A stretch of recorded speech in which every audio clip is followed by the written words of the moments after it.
Hijo y el Espíritu Santo, les deseamos las más ricas bendiciones de Dios. Aquí estamos en Tiempos de Fe, el programa auspiciado por la Asociación de Pastores Evangélicos del Paraguay, filial 2, aquí en Encarnación. Y queremos realmente que este programa llegue a su fin, es producir fe en el corazón de cada oyente. Proclamamos en esta hora, este es el día que tú hiciste, Señor, y en este día nos gozaremos. Por tanto, dando gracias a Dios por la vida, por este programa que ahora inicia, proclamamos esta palabra hermosa que dice que es la promesa cumplida del poder de esa palabra, siendo renacidos no de simiente corruptible, sino de incorruptible por la palabra de Dios que vive y permanece para siempre. Todo cristiano, pues, ha tenido un encuentro con la palabra de Dios, esa palabra que es amorosa, que por amor se hizo hombre, estando en condición de Dios no quiso aferrarse a eso, sino que se despojó de sí mismo, dice el libro de Filipenses, y se hizo hombre, estando en condición de hombre, se humilló hasta la muerte, una muerte cruel, tormentosa de cruz. Pero la muerte no fue el punto final de Jesús, sino que sencillamente estaba dentro del proceso de aquello que a nosotros nos convenía. Él venció la muerte, Él venció el sepulcro, Él resucitó. Por cuanto Él resucitó, nosotros también tenemos esperanza de vida eterna. Hoy está disponible para todo hombre la palabra de Dios, que tiene poder para darnos vida. Una vida gloriosa, una vida eterna. Y por tanto, ¿qué debemos de hacer? Inclinar nuestro corazón, tener una actitud enseñable, y Dios hará el resto. Esta es una invitación para que abras la puerta de tu corazón y permita que la palabra de Dios complete el proceso, es decir, llegue a producir vida eterna dentro de tu ser, y tu nombre pueda estar escrito en el libro de los cielos. Amén. Bueno, hoy es un día especial y estoy acompañado por un padre y el hijo. Son uruguayos, están viniendo a Paraguay a predicar la palabra de Dios, y es la familia Carvajal. Así que, Roberto, evangelista, bienvenido a Paraguay una vez más. De las tantas. Exactamente. Y su hijo, Esteban. Un verdadero privilegio compartir con ustedes. Así que, avanti. Bueno, como bien lo ha expresado el pastor, la palabra tiene una importancia crucial en la vida de cada persona, porque es evidente que Dios, si Él creó que realmente es así, que Dios creó por su palabra el universo entero. Dios habló, Él dijo, y las cosas vinieron a ser cuando Él habló. Es decir, también pueden pasar cosas en las vidas nuestras, en tu vida también, porque Dios habla. Y si la palabra penetra en el corazón, sin duda cosas maravillosas pueden pasar. Tengo un texto acá en el libro de Isaías, que va a ser el texto, digamos, el disparador, digamos, el arranque de lo que deseo compartir con la audiencia en esta mañana. Isaías capítulo 51 y los versos 1 y 2. Y en particular el profeta le está hablando en particular al pueblo de Judá, al pueblo judío, al pueblo de Israel, que estaba atravesando por una problemática muy grande. Pero también esa palabra Dios la puso intemporal, que llega a nuestras vidas en el día de hoy. Entonces comienza diciendo: oídme, escúchenme. ¿Quiénes? Los que seguís la justicia, los que buscáis a Jehová. O sea, la palabra tendría que venirle a todo el mundo, pero hay gente que la despreciaba en aquel tiempo. Pero había gente que buscaba la justicia, que quería llevar una vida acorde con Dios, con su palabra, con su mandamiento, que amaba a Dios, y seguían la justicia. Y también había gente que le buscaba a Dios. Siempre hubo gente con un corazón sediento que quería más, quería conocerle, quería caminar con Dios y le buscaba. Y a esa gente viene la palabra diciéndole, mirad a la piedra de donde fuisteis cortados y al hueco de la cantera de donde fuisteis arrancados. Es decir, le dice, miren a su génesis, a su origen, miren de dónde salieron ustedes, vayan, retrocedan en el tiempo y ustedes no están acá por casualidad, sino porque fue un acto de Dios, fue un propósito divino por el cual Dios hizo esto que dice a continuación el verso 2.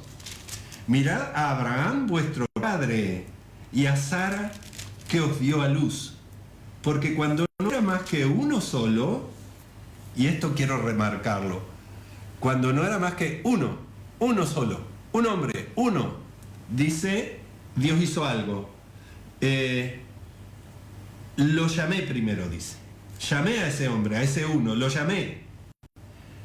¿Qué sigue? Lo bendije y lo multipliqué. Ya no iba a ser más uno solo. Entonces le dice, miren de dónde salieron ustedes. Es como, por ejemplo, muchos edificios fueron construidos de piedra, vamos a suponer, pero salieron de una cantera. Esas piedras eran una masa ahí como si fuera una roca, ¿verdad? Pero se aplicó fuerza, se aplicó pico en aquel tiempo a herramientas. Hoy en día se aplicó la pólvora, la dinamita para arrancar esas piedras. Y podemos decir que la dinamita que Dios usa en este tiempo es su palabra, es el Evangelio, que es poder, dunamis, poder de Dios para arrancar justamente las personas de la cantera de este mundo, de este siglo. Pero en este caso la cantera es Abraham mismo.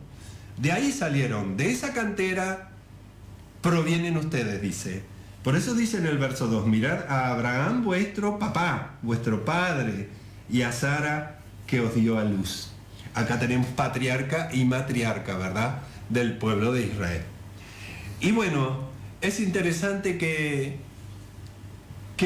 la historia de ellos demuestra que es por un milagro lo que sucede, porque eran personas mayores, vivían allá, dice la palabra en el libro de Génesis, en Ur de los Caldeos, los ubica geográficamente en un lugar que hoy sería Mesopotamia, o podríamos decir que hoy en día hay un país ahí que se llama Irak.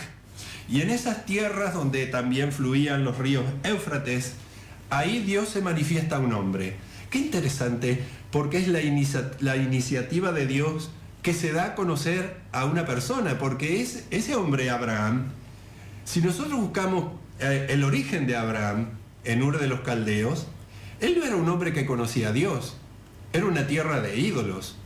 Eso lo dice Josué cuando se despide del pueblo de Israel y le dice al pueblo de Israel, a ver, ¿qué dioses quieren seguir ustedes? ¿Ustedes quieren seguir los dioses que adoraban vuestros padres al otro lado del río?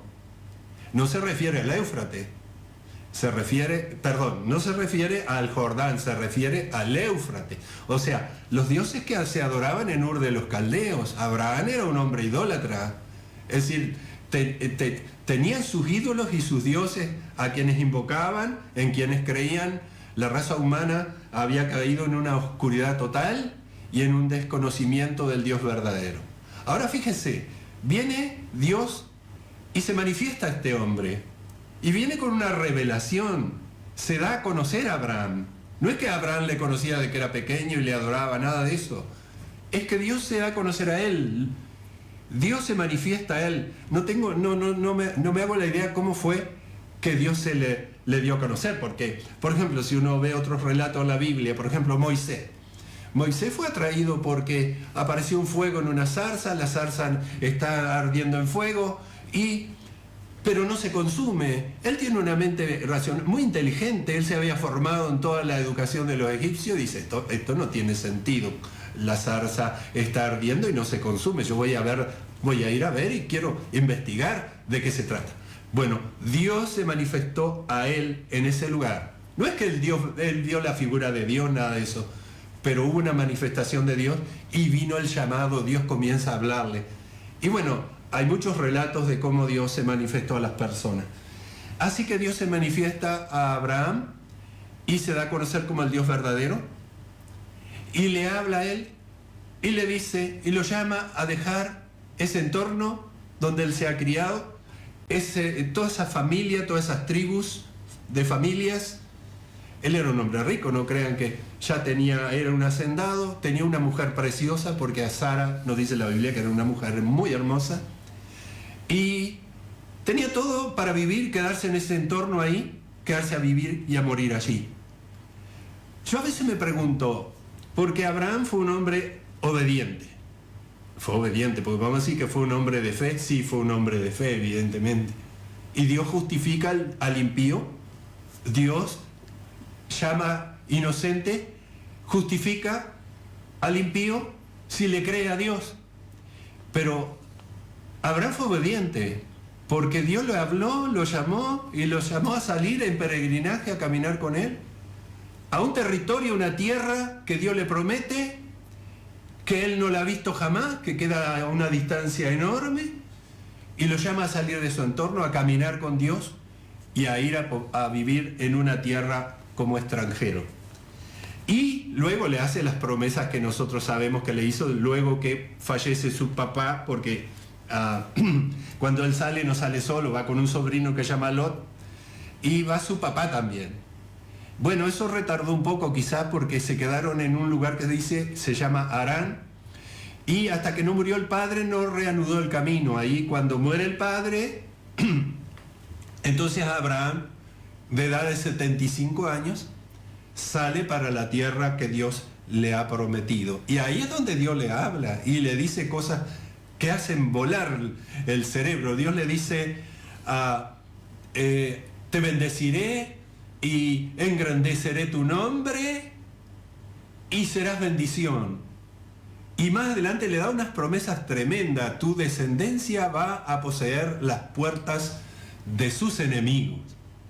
Tremendas promesas que a través de él Dios va a hacer a una nación cuando él no tiene hijo, cuando su esposa es estéril. Por eso es milagroso total, porque Dios espera a que esté como muerto, porque dice la palabra de Dios, siendo ya casi muerto, dice por ejemplo el libro de Romanos, es imposible que su esposa pudiera... ¿Cuál fue el mérito de Abraham? Haberle creído a Dios. Eso significa fe. Fe. Un momentito, ¿sí? Sí, por favor. Para matizar esto. Aquí le tengo a tu hijo, ¿verdad? Bueno, ¿cómo fue tu experiencia? ¿Cómo entregaste tu vida al Señor? ¿Cómo conociste al Dios de Abraham? Bueno, en mi caso, yo crecí en un hogar cristiano donde se me hablaba de la palabra de Dios y siempre crecí en contacto con muchas personas que tenían fe. Y llegó un momento de mi edad que me hablaron y me comentaron cómo se hacía para entregar tu vida a Dios, al Señor. Ya. Y de esa forma yo era niño y creí. ¿Cuántos años tenías? Aproximadamente 10 años. A 10 años y uno puede creer ya está. Creí con fe, como era niño, creí con fe completa. Jesús tuvo 12 años cuando ingresa al templo y generalmente nosotros tomamos esa referencia del Jesús joven para proceder a bautizar y más cosas, porque el bautismo requiere arrepentimiento, pero de alguna manera hay ya un despertamiento de la conciencia. ¿Sí? Eso es. Dios apela a nuestra conciencia. Dice la palabra en Isaías 51, estuviste leyendo, en el 55:3 dice, inclinad vuestro oído y venid a mí y vivirá vuestra alma. Vivirá. Es decir, el alma es aquella que tiene que proceder al arrepentimiento. Y una vez que el alma toma conciencia de quién es y quién es el que le está llamando, así como Abraham, ¿verdad? Se puede producir realmente el encuentro con Dios. Verso 6 dice, buscad a Jehová mientras pueda ser hallado y llamarle en tanto que está cercano. Tal vez este programa es un llamado de Dios a tu corazón, a tu vida, en este momento. Y yo te pido de que predisponga tu corazón para abrirse y recibir a ese Dios que es real. Vamos a pasar a un momento de alabanza a Dios y luego vamos a proseguir en escucharle al pastor Carvajal, porque está a la mitad de su tema. Abraham está saliendo de Ur, pasa por Harán y después volvería, bajaría al sur, a la tierra prometida. Exacto. Pero vamos a pasar al momento musical.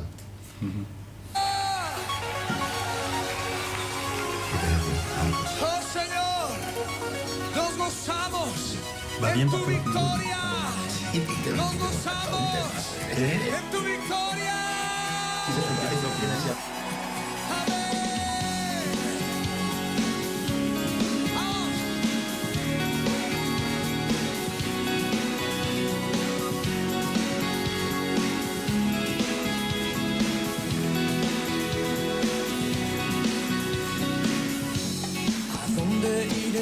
Sin ti, Señor, si solo tú, Jesús, tienes palabras de vida. Si subiera al monte más alto o bajara hasta el fondo del mar, ¿quién me dará? ¿Quién me mostrará tal amor?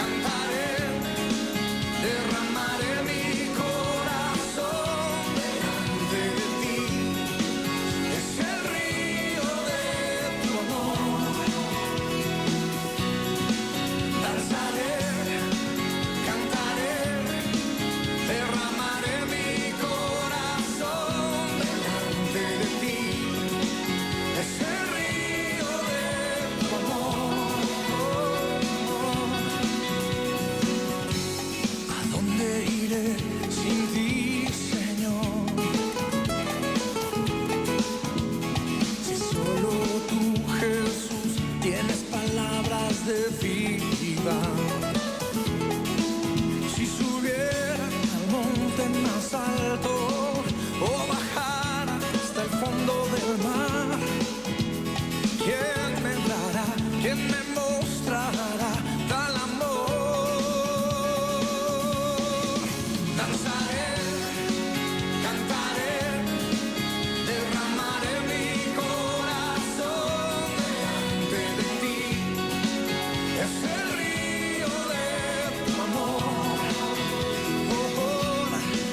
Danzaré, cantaré, derramaré mi corazón delante de ti. Es el río de tu amor. Tantos años yo perdí sin el amor que no pude ver, hasta que encontré la presencia de Dios aquí en el río. Danzaré, cantaré, derramaré mi corazón delante de ti. Es el río de tu amor. Quiero que escuchen este pasaje. Apocalipsis 22, 1 y 2 dice: después me mostró un río limpio de agua de vida, resplandeciente como cristal, que salía del trono de Dios y del Cordero. En medio de la calle de la ciudad y a uno y otro lado del río estaba el árbol de la vida, y las hojas del árbol eran para la sanidad de las naciones. El río de Dios. Oh hermano, vamos a danzar, danzaré, cantaré, derramaré mi corazón delante de ti. Es el río de tu amor. Oh, danzaré, danzaré, cantaré, derramaré mi corazón delante de ti.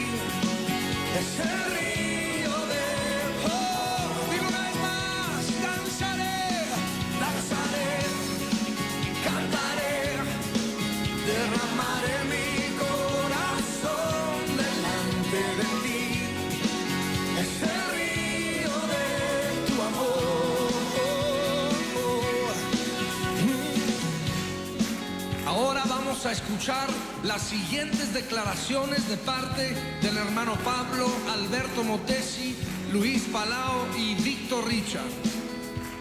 Está en nosotros el no perder nunca nuestra fe. Declaramos que este es el día grande de nuestra bendición y de nuestra oportunidad, y queremos vivirlo para tu gloria, en medio de la tragedia, de la preocupación, de las tensiones. En tus manos, Señor, encomendamos estas naciones y nuestro mundo, sobre todo nuestros hijos y nietos, que ellos todos te conozcan y que vivan para tu gloria. Que prediquemos el hecho de que en ti y solamente en ti hay libertad, Señor, y que no es esta vida lo único que existe para nosotros, sino hay eternidad. Confiamos en tu palabra que dice que si confesamos nuestros pecados, tú eres fiel y justo para perdonar nuestros pecados y para limpiarnos. Danzaré, cantaré, derramaré mi corazón delante de ti. Es el río de tu amor. Oh, danzaré, cantaré, derramaré mi corazón delante de ti. Es el río de tu amor. Danzaré, cantaré, derramaré mi corazón delante de ti. Es el río de tu amor. Danzaré, cantaré, derramaré mi corazón delante de ti. Es el río. No quiero cantar una vez más. Danzaré, cantaré, derramaré mi corazón delante de ti. Es el río de tu amor.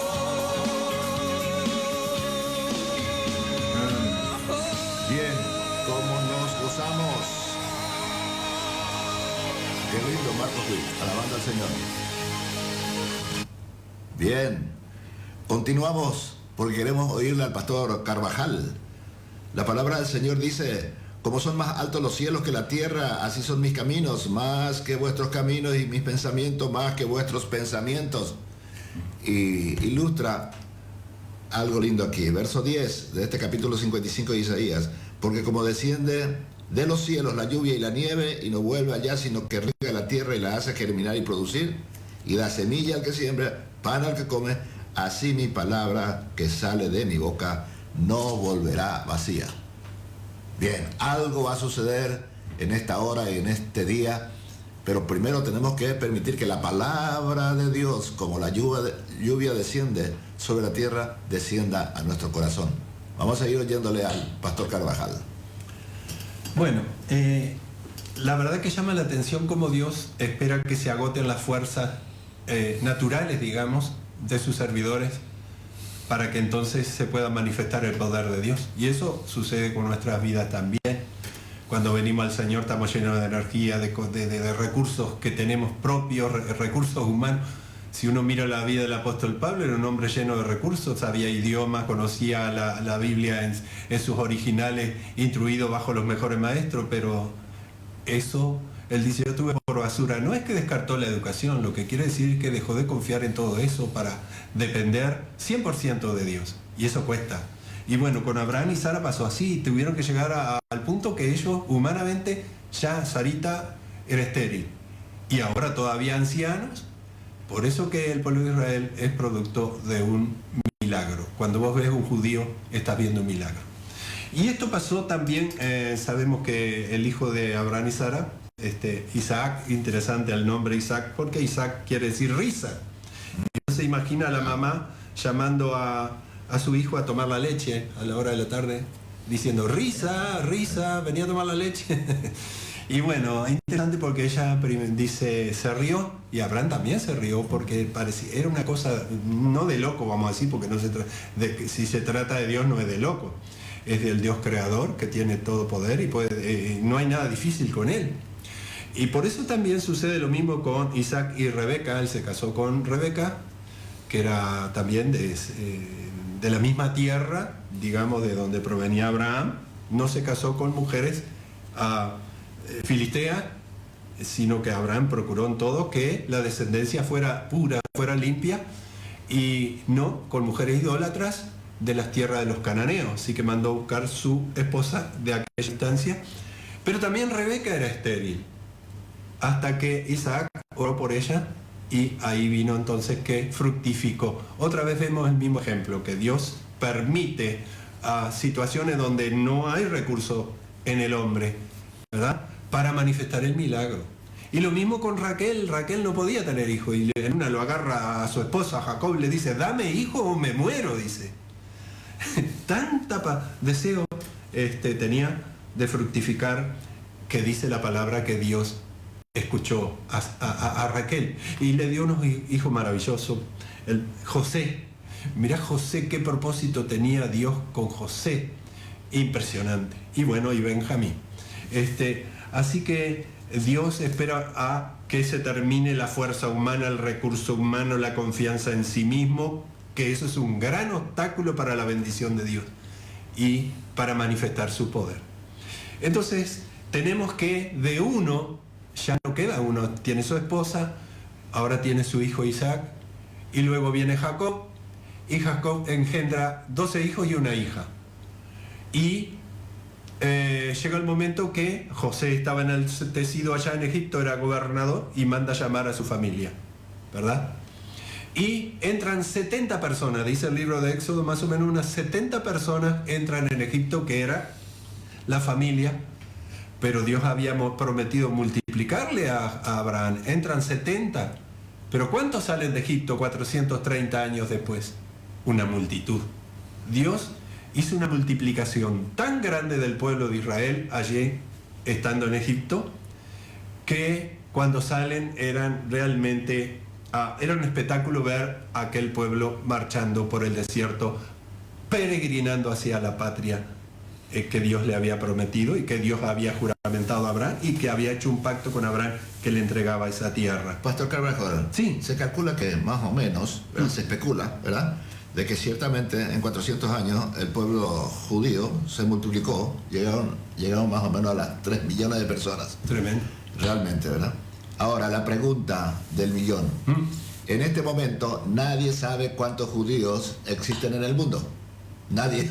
Solamente Dios. Y hay tribus perdidas. Realmente. Dice que se habla de tribus perdidas, pero de ellas. Así mismo.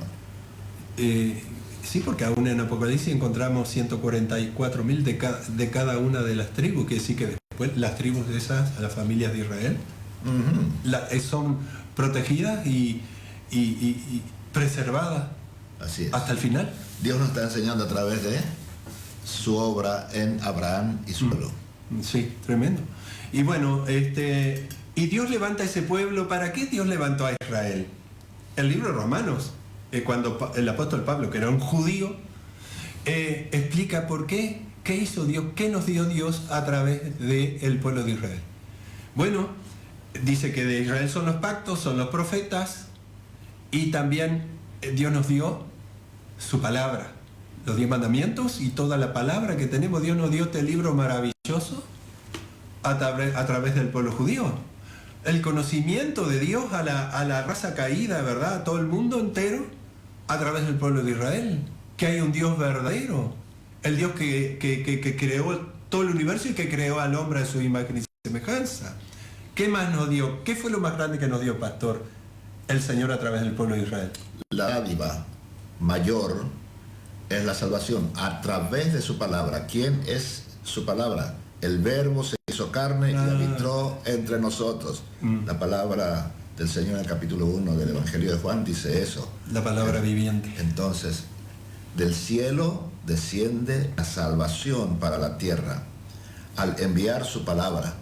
Entonces, al pueblo judío le debemos mucho, para no decir todo, sí. Porque finalmente algo interesante sucede.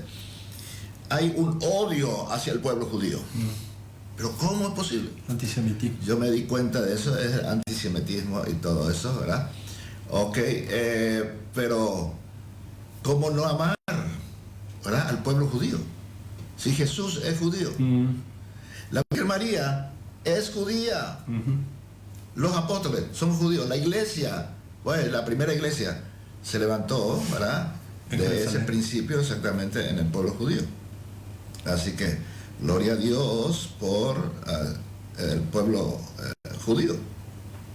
Y bueno, evidentemente que el más grande regalo es Jesús, ¿verdad? La palabra viviente, como decía el pastor, el verbo, comienza diciendo el Evangelio de Juan. Navidad, ¿verdad? Navidad, vamos a celebrar. Sí. ¿Verdad? En el mundo se celebra Navidad. Y la Navidad es el recuerdo realmente del regalo de Dios al dar a su Hijo unigénito. Así que, qué propósito enorme, monumental tenía Dios cuando llama a ese hombre que era uno, que le dice, te bendeciré. Acá dice, ven, repitiendo lo que dice la palabra, acá en Isaías 51, que lo llama, verso 2, lo llamé, lo bendije, porque la bendición de Dios es la que realmente enriquece la vida de una persona, y lo multipliqué. Lo multipliqué. Era uno, y con la bendición de Dios lo multipliqué. Un día, una noche, de esas en que no hay nube en el cielo, le dice Dios a Abraham, porque le llama a su amigo, él habla con Abraham, tiene conversación, tienen diálogo, como cuando fue a destruir Sodoma, y hay una conversación, un diálogo, un regateo y todo eso entre amigos. Dios le llama mi amigo Abraham, ¿no? En una noche así estrellada lo llama fuera de la tienda. Abraham, vení, mirá para arriba, para el cielo, y empezá a contar las estrellas. A ver si podés contar las estrellas. Bueno, los científicos calculan cuántas estrellas puede haber en determinado... Cálculos que no van con la realidad, porque el universo es más grande de lo que nosotros pudiéramos imaginar. Y le dice Dios, mirando las estrellas, así va a ser tu descendencia innumerable, que no se puede contar. Así que lo mismo una vez está de día te voy a dar otra lección. Mirá la arena. Si podés contar la arena que está a la orilla del mar, así va a ser tu descendencia. Por eso que Dios se enojó una vez con David, ¿no? Porque hizo un censo, que Dios no lo mandó a hacer, porque no se puede contar el pueblo de Israel. Sería como un acto de incredulidad. Pero bueno, Dios perdonó a David y las cosas salieron bien después. Dios usa nuestras desgracias para su gracia. Porque sucede lo siguiente, ¿verdad? No, es que algunas veces, ¿verdad?, pienso en esta palabra. Dios siempre escribe recto, aún con letras torcidas. Sí. Bueno, por desobediente, el rey David censa al pueblo y Dios trae juicio, cierto, ¿verdad? Cierto. El ángel que aparece allí con la espada desenvainada, y David sabe perfectamente que es por su culpa. Pero allí, corriendo él, ¿verdad?, pidiendo misericordia para la mortandad de Jerusalén, y eso sucede cuando el ángel queda también en un lugar específico, el lugar más alto de lo que sería el monte Sión. Cierto. Y en ese momento entonces David dice, bueno, Dios me bendijo aquí y en este lugar, ¿verdad?, levantaré un altar. Y levanta el altar. Hoy está levantado allí, ¿verdad?, una sinagoga. En la cúpula de la roca, ¿verdad? Cierto. Es el monte de Sion, el lugar más elevado, ¿verdad? Donde debería estar el templo. Debería estar el templo. Cuando Jesús entró a ese lugar elevado, estaba el templo, pero finalmente se cumple el Evangelio de Juan capítulo 1 verso 11, dice, a los suyos vino y los suyos no lo recibieron. Entonces empezaron ellos a recibirle, claro, bendito es el que viene en el nombre del Señor. Venía sobre un asnito, ¿verdad?, un burrito. Sí. Pero 3 días después, crucifícalo. ¿Y qué hicieron? Lo crucificaron, ¿verdad? Pero la sentencia del Señor diciendo, piedra sobre piedra no quedará, eso sucedió en el año 70, ¿verdad?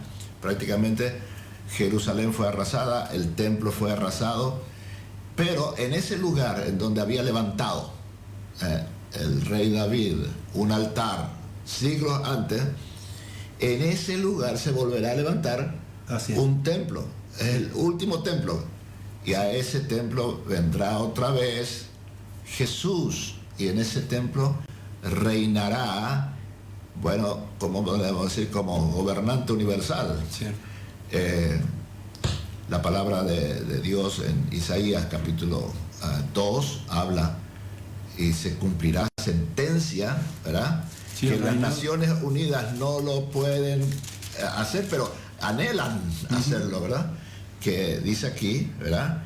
Y vendrán muchos pueblos y dirán, venid, subamos al monte de Jehová, a la casa del Dios de Jacob, nos enseñará sus caminos, porque de Sión saldrá la ley y de Jerusalén la palabra de Jehová. La palabra de Dios es el verbo, pero encarnado y manifestado en carne, Jesús, se pondrá, digamos, a gobernar desde Jerusalén. Esto está escrito en el frente del edificio de las Naciones Unidas. Hay también una escultura, ¿verdad? Donada por la Unión Soviética. No sabía. Terrible, pero estas cosas nos enseña también la historia. En el verso 4 dice, de Isaías capítulo 2, dice, juzgará entre las naciones y reprenderá a muchos pueblos, y volverán sus espadas en rejas de arado y sus lanzas en hoces. Esto está escrito allí. No alzará espada nación contra nación, ni se adiestrarán más para la guerra. ¿Utopía? No, no es utopía. Dios lo va a establecer para un milenio de paz. Así será. Y de recompensa para todos aquellos que creemos en Él en este momento. Amén. Y eso nada lo puede impedir, es el plan de Dios, su propósito eterno, y Él va a hacer, como dice, me gusta que Dios dice, haré lo que yo quiero. Ah, sí, Señor. Dios mío. Tremendo. Le escuchamos. Bueno, evidentemente que Abraham y Sara tuvieron hijos biológicos que necesitan, como en el caso de Esteban, era un niño, el ser hijo de cristiano no le aseguraba la entrada a la gracia y posteriormente al cielo.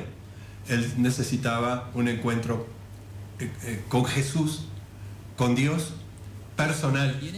Y eso es muy importante. Nosotros tenemos que enseñar como familia a nuestros hijos los caminos de Dios, pero tenemos que confiar que llega el momento que ellos toman voluntariamente su propia decisión.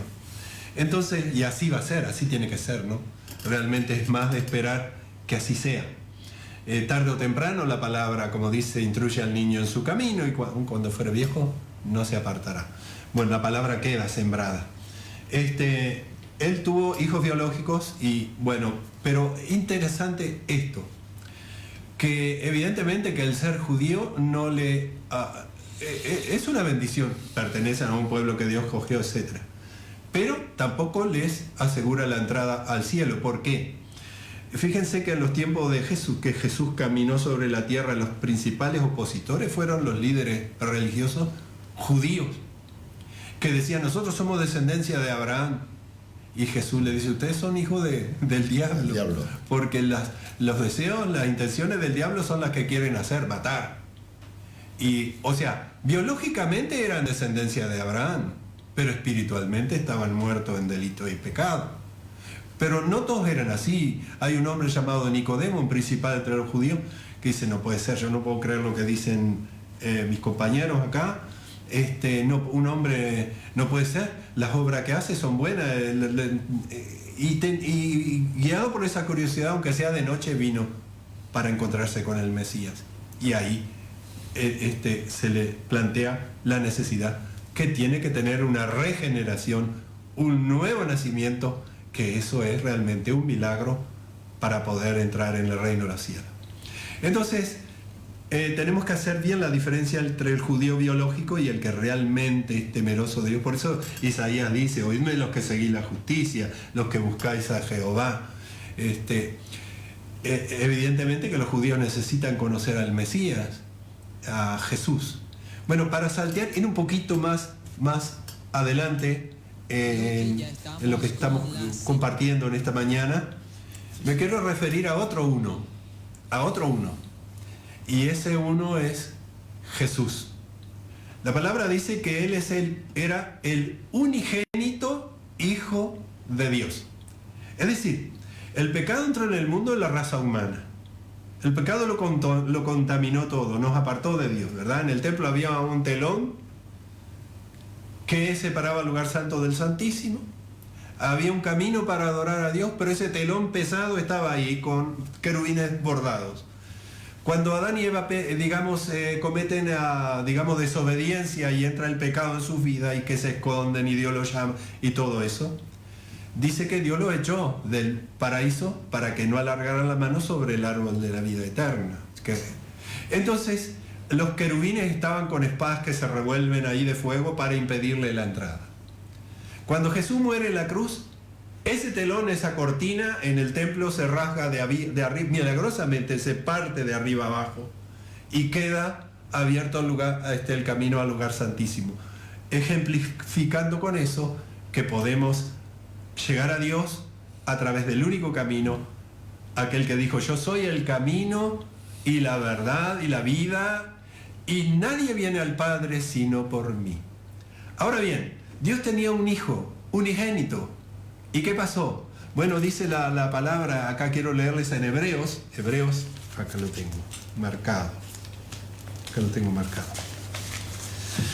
Hebreos en el capítulo 2 y el verso, si les interesa, ¿no? Buscar el texto, y si no, lo podemos escuchar, verso 10, ¿qué dice?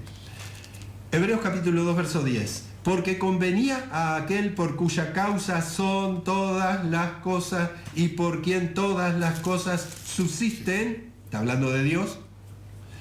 Mira lo que dice el verso 10. Que habiendo de llevar muchos hijos a la gloria, perfeccionase por aflicciones al autor de la salvación de ellos. Porque el que santifica, y los que son santificados de uno son todos, por lo cual no se avergüenza de llamarlos hermanos. Jesús no se avergüenza de llamar a los que han creído en él hermanos. Así que hijos y también hermanos. Pero miren lo que dice acá. Verso 12, diciendo: anunciaré a mis hermanos tu nombre, en medio de la congregación te alabaré. Y otra vez, yo confiaré en él. Y de nuevo, acá, miren, he aquí yo, ese es Jesús, y los hijos que Dios me dio. Así que Jesús es el unigénito, era el uno. En él estaba la vida, dice Evangelio de Juan. O sea, en ese grano de trigo estaba la vida de Dios. Los seres humanos tenemos vida biológica, tenemos alma, pero el espíritu está muerto hasta que te encontrás con la palabra de Dios, que viene a tu vida, y con el Espíritu Santo convenciéndote para que creas y abras tu corazón. Y ahí es cuando Dios te da una nueva vida. Ahí viene, el Espíritu de Dios viene a morar en la vida de aquel que abre su corazón. Mientras tanto, vida biológica, las personas viven, andan, almática, se mueren, como nos vamos a morir todos. Pero ¿a dónde te vas cuando te mueres? Ahí está, que la respuesta está en su palabra, ¿verdad? Hay un destino eterno para la persona cuando se va de este mundo. Pero lo que importa acá ver en este momento es que Jesús era uno. En él estaba, Dios tenía un hijo que no había o sea, en perfección total, en santidad total, en limpieza total. No hubo otro como Jesús. Yo me imagino cuando estuvo en la tierra Jesús, ni un mal pensamiento, ni una envidia, ni una nada de maldad, porque él dentro, el Espíritu de Dios moraba totalmente dentro de Jesús y reposaba sobre él. El diablo vendría y no encuentra nada, no hay forma que encuentre algo para acusar al Hijo de Dios.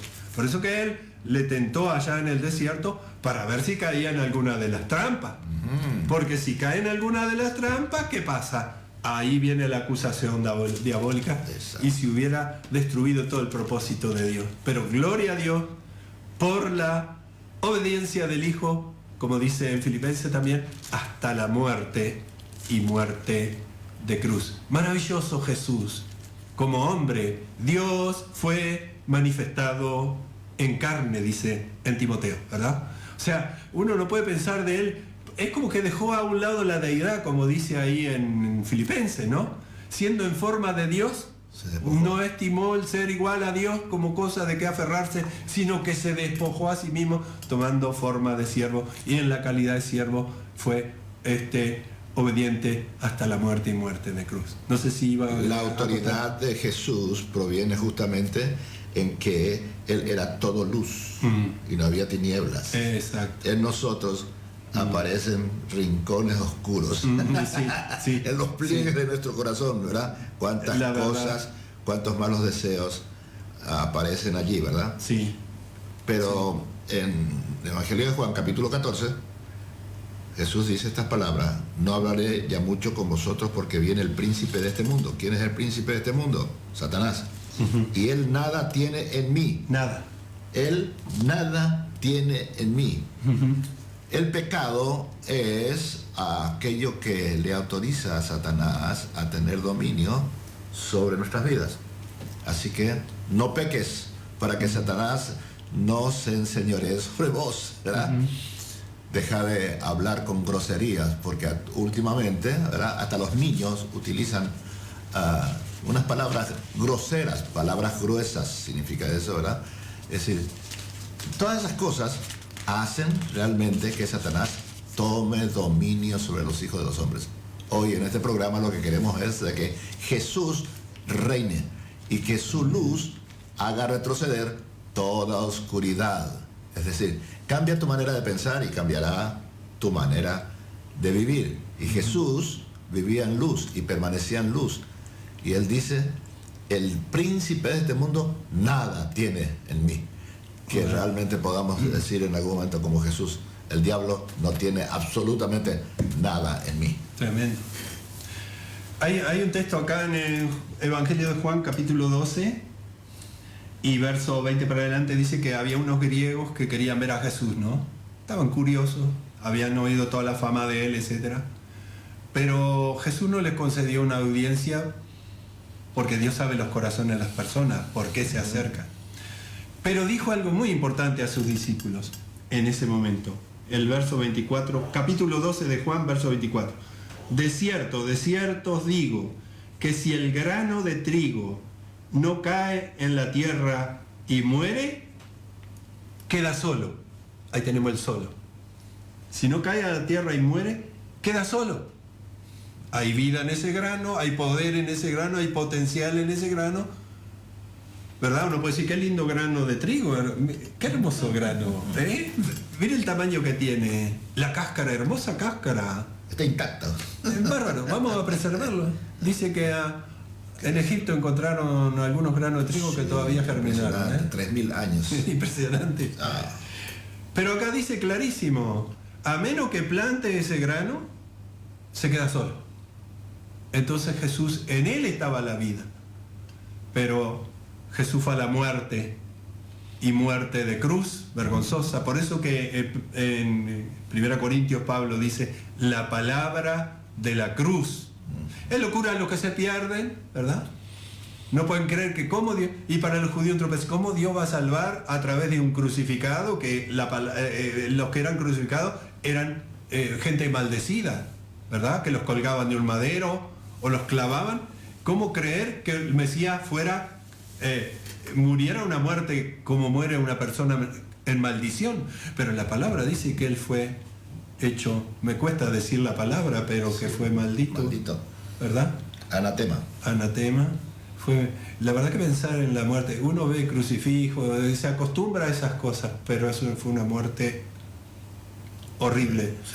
Y lo que tuvo que vivir, el infierno que vivió Jesús, gotas como gotas de sangre, cuando oraba, si fuera posible, no hubiera otra forma, no hay otra forma, tenía que ir a la cruz y llevar, porque no era el problema de los clavos. Yo pienso que si a mí me clavaran en una madera, yo trataría de huir para algún lado, sería una muerte horrible, pero llevar el alma más limpia, la vida más santa, impecable en el universo, tener que cargar toda la chanchada, toda la mugre, toda la porquería, todos los pecados de todos nosotros, eso era agonizante para Él.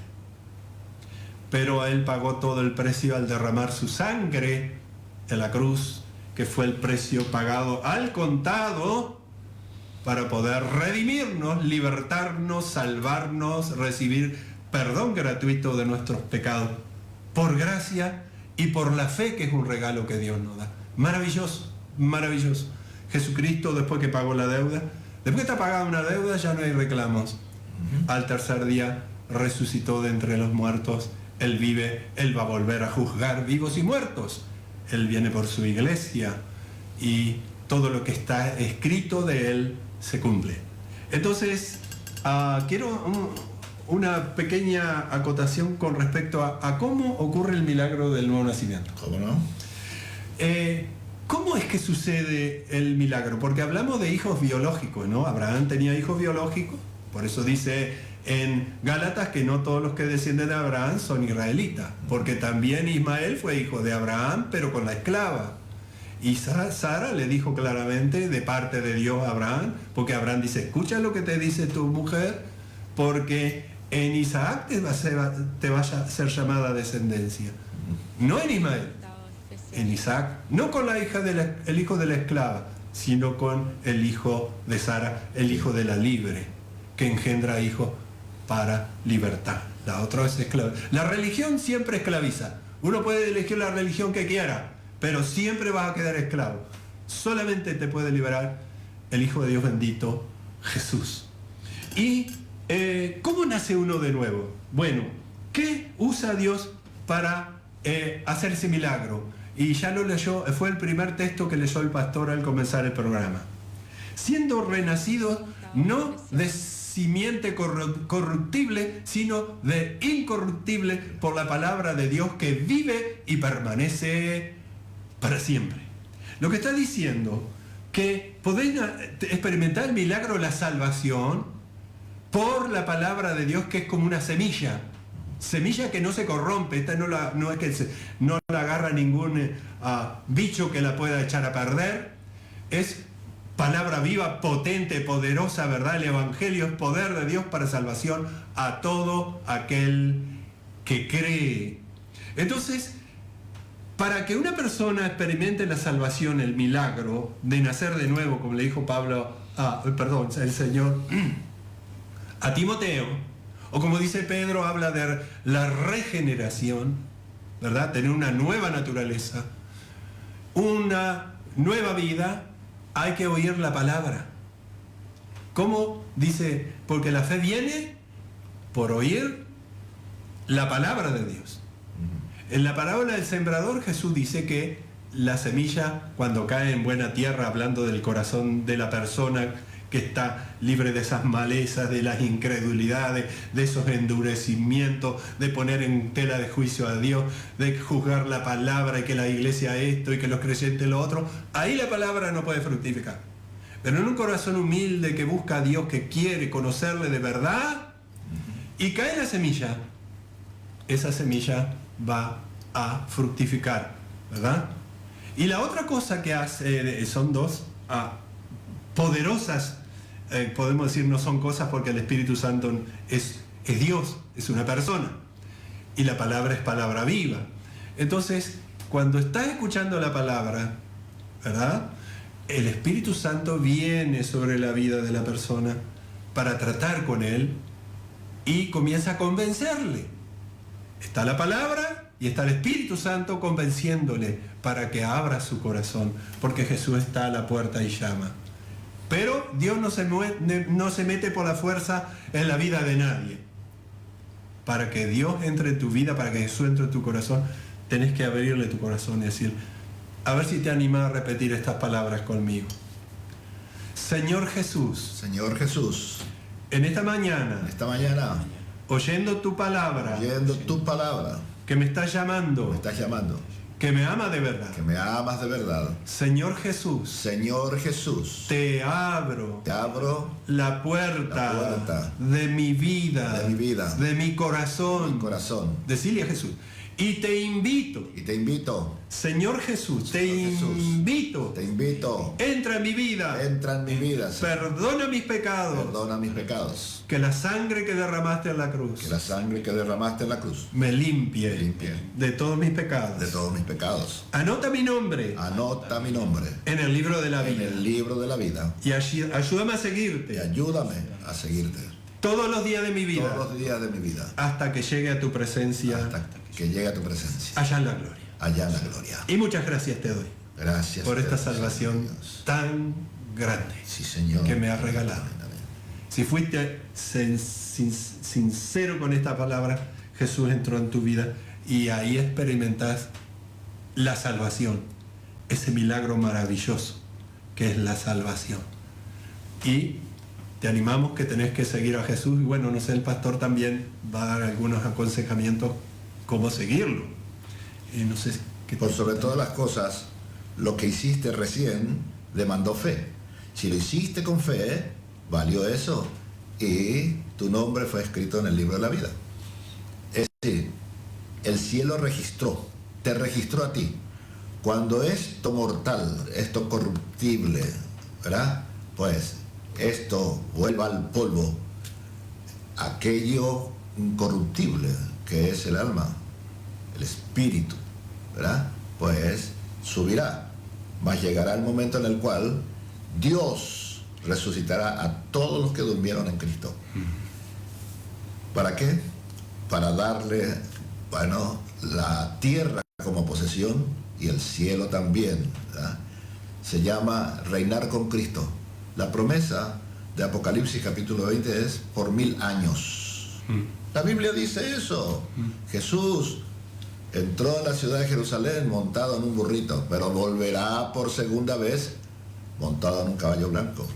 Eso dice la Biblia, Apocalipsis 19. Entonces, nosotros los cristianos creemos en todas estas cosas. ¿Cómo accedemos a tener esa experiencia futura, gloriosa? Pues haciendo esta oración que hemos repetido porque nos ha enseñado el pastor Carvajal. Así que hay un futuro glorioso para ti y para mí, Señor, para nosotros, ¿verdad? Que creemos en Jesucristo. Bueno, estamos concluyendo, falta un minuto para concluir. Bueno, despedite, mi querido Bueno, Esteban. ha sido un gusto compartir con ustedes. Realmente la palabra fue muy linda y le agradecemos, Pastor Amado, por esta invitación y muchísimos saludos a la audiencia. Muy bien. No sé, por internet está saliendo y va hasta el Uruguay, porque ellos son uruguayos. Sí, sí. El padre y el hijo son uruguayos. Están aquí para predicar la palabra del Señor, anunciar el Evangelio. Todo prácticamente, no sé si se quedan cuánto tiempo, 15 días. Y no, estaremos hasta, más de un mes, creo. Más de un mes. Tenemos que ir a la Argentina también. Gracias a Dios por la vida de ustedes, ¿verdad? Los Carvajal, por bendecirnos tan grandemente.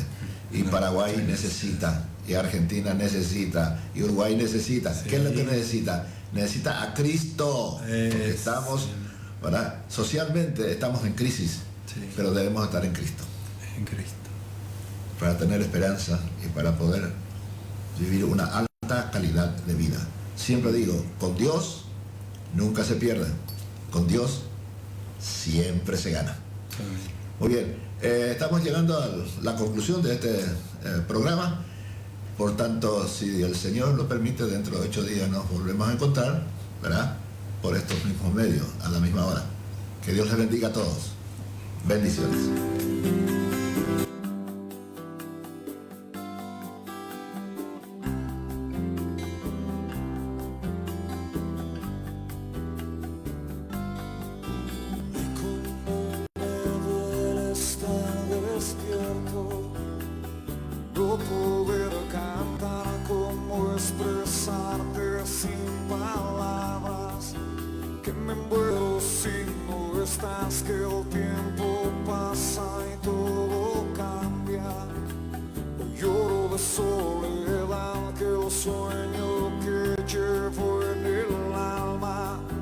De repente ya no está aquel la sonrisa. sonrisa se ha marchado, mis lágrimas caerán,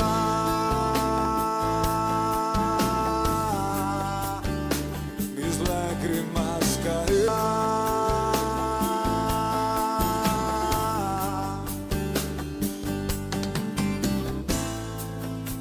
Al taller del maestro vengo, pues él me curará, me tomará entre sus brazos y cada herida sanará. Las herramientas del maestro, mi alma el reventará, martillo y palo y mucho fuego, aunque me duela ayudará a conocerlo y a entenderlo, a saber que nada merezco.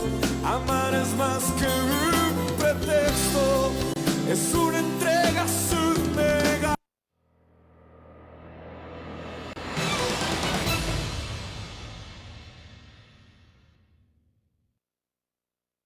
Cocidear, cocidear, cocidear. En la casa, en la oficina.